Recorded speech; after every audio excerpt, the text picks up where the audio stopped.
Many people they ask if Tompolo is above the law. And yes, Tompolo is above the law. And I'll give you two logical reasons why it's above the law. Now, for me, I grew up in Bayelsa State, and my mom is from Bayelsa too as well. So I don't go tell you from what I hear. I go tell you from what I experience. Tompolo is his own government, and let me explain that word to you. Tompolo is an order keeper. That means that Tompolo dies by himself today. Tompolo, they drive, for example, now in gas then die. Federal government go be in problem. If Tompolo should sick and die, the government is also going to be in problem, because the truth is that Tompolo is the one that makes sure that the oil keeps flowing in the Niger Delta. You understand? Tompolo is the one that makes sure that those Niger Delta youths, they are not agitated, they are calm, they make sure the company do their work. Tompolo is an order keeper in Niger Delta. So if Tompolo should die today, natural death, so if anybody kill him, don't say federal government kill him, just the power tussle for go taking place, at least oil goes up to the flow first. At least some kind of companies go shut down. Some kind of pipeline go shut down first on a standstill, you understand me? So Tompolo is an order keeper. And the people in Nigeria, they don't see Tompolo as a criminal. They see him as a freedom fighter. You understand? And what that means is that he's fighting for his people to get their rights. The companies came in, they were collecting oil, and they were keeping the people poor. So Tompolo was fighting, using violence to make sure that the people get their own fair share. All those contracts they give Tompolo, all those millions of dollars they give him, right? All those money is so.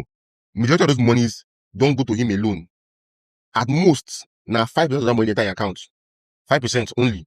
The main 5% is shared to different generals, different youth committees, different communities, and so on and so forth.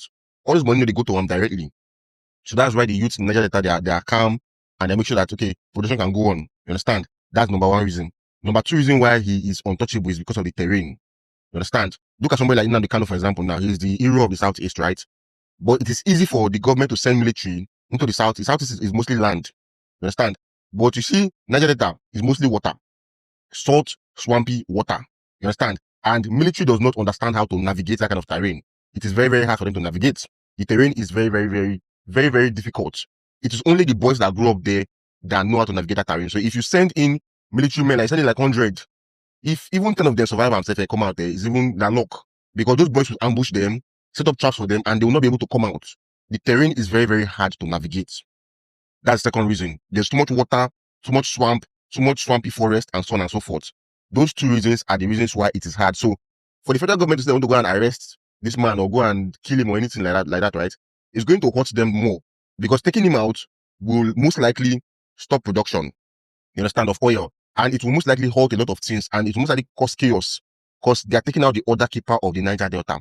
Him and people like Asari, they are very, very influential. There are other generals in Bayelsa and in Warri, but these are the two ones that are very popular and very influential, Asari and Tompolo. So killing these people is not going to solve anything. It will cause more problem, because you are keeping a leadership vacuum, and that leadership vacuum will cause problems. You understand? So that is the power of Tompolo. So when he says above the law, my brother, he's somehow above the law. You just understand that one, because he's an order keeper.